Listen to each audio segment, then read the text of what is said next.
Hans had served his master 7 years. At the end of that time he said to him, "Master, since my time is up, I should like to go home to my mother. So give me my wages, if you please."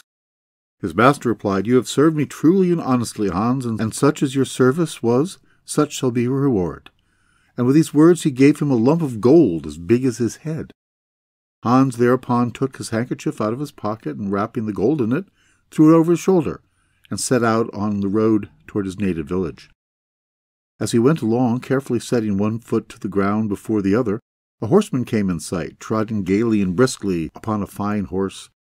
"Ah," said Hans aloud, "what a fine thing that riding is! One is seated, as it were, upon a stool, kicks against no stones, spares one's shoes, and gets along without any trouble."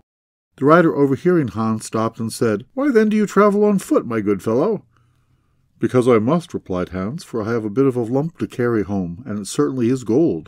But then I can't carry my head straight, and it hurts my shoulder." "If you like, we will exchange," said the rider. "I will give you my horse, and you can give me your lump of gold." "With all my heart," said Hans, "but I tell you that fairly you undertake a very heavy burden." The man dismounted, took the gold, and helped Hans on the horse, and giving the reins unto his hand, said, "Now when you want to go faster, you must click with your tongue and cry, 'Gee up! Gee up!'" Hans was delighted indeed when he found himself on the top of the horse, and riding along so freely and gaily. After a while he thought he should like to go rather quicker, and so he cried, "Gee up! Gee up!" as the man had told him. And the horse soon set off at a sharp trot, and before Hans knew what it was about, he was thrown over head and heels into a ditch which divided the fields from the road. The horse would have bolted off if it had not been stopped by a peasant who was coming that way, driving a cow before him. Hans soon picked himself up on his legs, and he was terribly put out, and he said to the countryman, "That is bad sport, that riding, especially when one mounts such a beast as that, which kicks and throws off one so nearly break one's neck. I will never ride that animal again. Commend me to your cow. One may walk behind her without any discomfort, and besides, one is every day for certain milk, butter, and cheese. Ah, what would I not give for such a cow?" "Well," said the peasant, "if you like such an advantage you may soon enjoy. I will exchange my cow for your horse." To this Hans consented with 1,000 thanks, and the peasant, swinging himself upon the horse, rode off in a hurry. Hans now drove the cow steadily before him, thinking of his lucky bargain in the wise. "I have a bit of bread, and I can, as often as I please, eat with it butter and cheese, and when I am thirsty, I can milk my cow and have a draught. What more can I desire?" Soon he came to an inn, where he halted and ate with great satisfaction all the bread he had brought with him for his noonday and evening meals, and washed it down with a glass of beer, to buy which he spent his 2 last farthings. This over, he drove his cow further along the direction of his mother's village.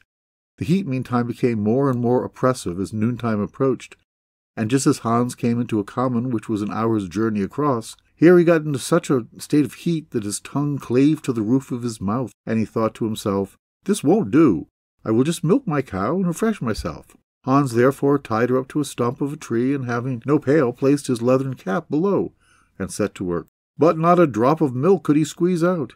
He had placed himself, too, very awkwardly, and at last the impatient cow gave such a kick on the head that he tumbled over in the ground, and for a long time knew not where he was.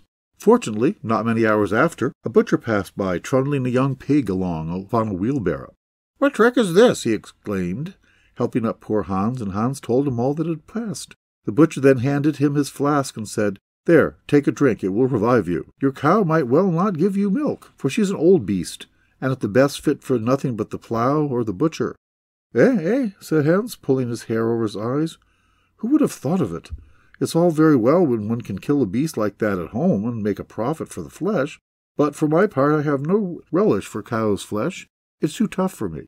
Ah, a young pig like yours is a thing. It tastes something like, let alone the sausages."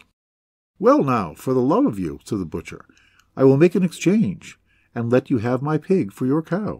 "Heaven reward you for your kindness," cried Hans, and giving up the cow, he untied the pig from the barrow, and he took into his hand the string with which it was tied. Hans walked on again, thinking how everything had happened just as he wished, and about how all his vexations had turned out for the best after all. Presently a boy overtook him, carrying a fine white goose under his arm.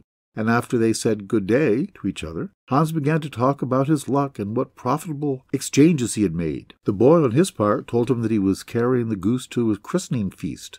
"Just lift it," he said to Hans, holding up by its wings. "Just feel how heavy it is. Why, it has been fattened up for the last 8 weeks, and whoever bites it when it is cooked will have to wipe the grease from both sides of his mouth." "Yes," said Hans, weighing it with one hand. "It is weighty, but my pig is no trifle either." While he was speaking, the boy kept looking around on all sides and shaking his head suspiciously. At length he broke out, "I am afraid it is not all right about your pig. In the village through which I have just passed, one has been stolen out of the sty of the mayor himself. I am afraid, very much afraid, you have it now in your hand. They have sent out several people, and it would be a very bad job for you if they found you with the pig. At the very least they would shut you up in the dark hole." Honest Hans was thunderstruck and exclaimed, "Ah, heaven help me in this fresh trouble. You know the neighborhood better than I do. Do you take my pig and let me have your goose?" "I shall have to hazard something at that game," replied the boy, "but still I do not wish to be the cause of your meeting with misfortune." And so saying, he took the rope in his own hand and drove the pig off quickly by a side path, while Hans, lightened of his cares, walked on homeward with the goose under his arm. "If I judge rightly," he said to himself, "I have gained even by this exchange. First there was the good roast, then the quantity of fat which will drip out and make drippings from my bread for a quarter of a year, and then there are the fine white feathers on which, when once I have put them in my pillow, I warrant I shall sleep without rocking. What pleasure my mother will have." As he came to the last village on the road, there stood a knife grinder, with his barrow by the hedge, whittling his wheel round and singing, "Scissors and razors and such I grind, and gaily my rags are flying behind." Hans stopped and looked at him and said at last, "You appear to have a good business, if I may judge by your merry song." "Yes," said the grinder, "this business has a golden bottom.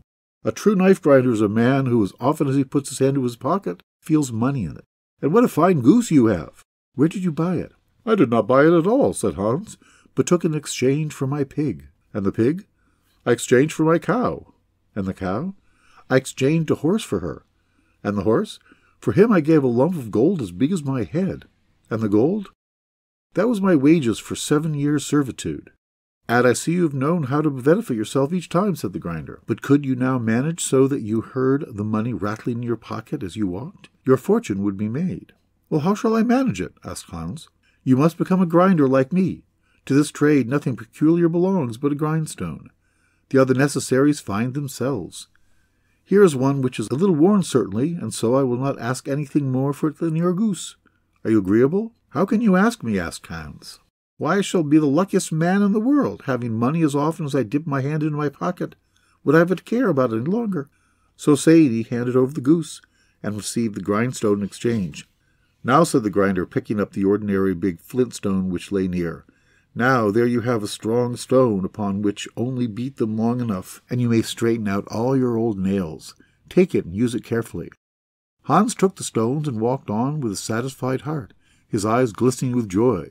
"I must have been born," said he, "to a heap of luck. Everything happens just as I wish, as if I were a Sunday child." However, having been on his legs since daybreak, he soon began to feel very tired. He was plagued, too, with hunger, since he had eaten all his provisions in his joy about the cow bargain. At last he felt quite unable to go further, and he was forced to halt every minute, for the stones weighed him down so dreadfully. Then he began to think what a good thing it were that he had no need to carry them any longer. He crept like a snail to a well in the field. Here he resolved to rest and refresh himself with a drink, and so that the stones might not be hurt while he was kneeling, he laid them carefully down by his side on the edge of the well. This done, he stooped down to scoop up some water in his hand, and it happened that he slipped, and he pushed against the stones, so that both presently went plump into the water. As soon as he saw them sinking to the bottom, Hans jumped up for joy, and then kneeled down and returned thanks with tears in his eyes, that so mercifully and without any act on his part, and in so nice a way, he had been delivered from the heavy stones, which alone hindered him from getting on. "How lucky I am!" exclaimed Hans. "There is no other man under the sun." And then, with a light heart, and free from every burden, he leapt gaily along till he reached his mother's house.